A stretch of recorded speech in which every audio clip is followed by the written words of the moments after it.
Hi friends, আজকে আমরা জানবো ইউরিনারি ট্র্যাক ইনফেকশন অর্থাৎ প্রস্রাবের রাস্তায় যদি কোনো ইনফেকশন ও জ্বালাপোড়ার সমস্যা হয় তো তা তোমরা কীভাবে চিকিৎসা করবে তা নিয়ে আজকের ভিডিওটা। তো তোমরা যারা আজকে প্রথম আমার চ্যানেলটা দেখছো ও ভিডিওগুলো দেখছো, তো তোমরা অবশ্যই আমার চ্যানেলটাকে সাবস্ক্রাইব করে নেবে। তো চলো শুরু করি।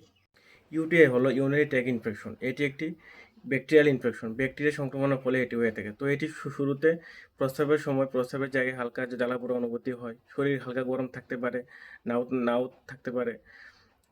তলপেটে হালকা ব্যথা হতে পারে। তো এটি প্রথম দিকে যদি আপনারা লক্ষ্য না করেন, কিছুদিন পরে এটি গভীর পর্যায়ে চলে যায়। তখন প্রস্রাব করার সময় প্রস্রাবের জায়গায় ভীষণ জ্বালাপোড়া হয়, তো তলপেটে প্রচণ্ড ব্যথা হয় ও শরীরে কাঁপুনি দিয়ে জ্বর আসে, এবং এই জ্বর 103 থেকে 104 ডিগ্রি ফারেনহাইট পর্যন্ত চলে যায়।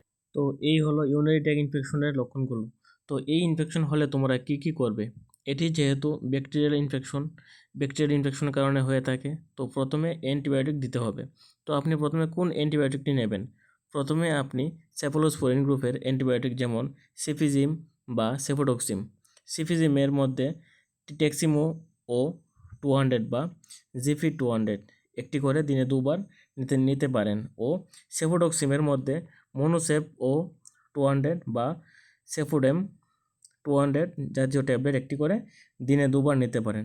অল্প বিস্তর সংক্রমণ হলে আপনি এটি নিতে পারেন, আর যদি বেশি হয় তবে আমি বলবো অবশ্যই আপনারা একবার ডক্টরের পরামর্শ নিয়ে নেবেন। এবং অবিলম্বে এই ইউরিনারি ট্র্যাক ইনফেকশন চলাকালীন প্রচুর জল পান করবেন এবং পানীয় পানীয় খাবার অর্থাৎ লিকুইড জাতীয় খাবার খাওয়ার চেষ্টা করবেন।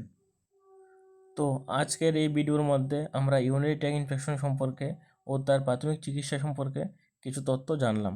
তো যদি আমার এই ভিডিওটি ভালো লাগে থাকে তো অবশ্যই আমার চ্যানেলটিকে সাবস্ক্রাইব করে দেবেন এবং বেল আইকনে ক্লিক করে পাশে থাকবেন। নমস্কার।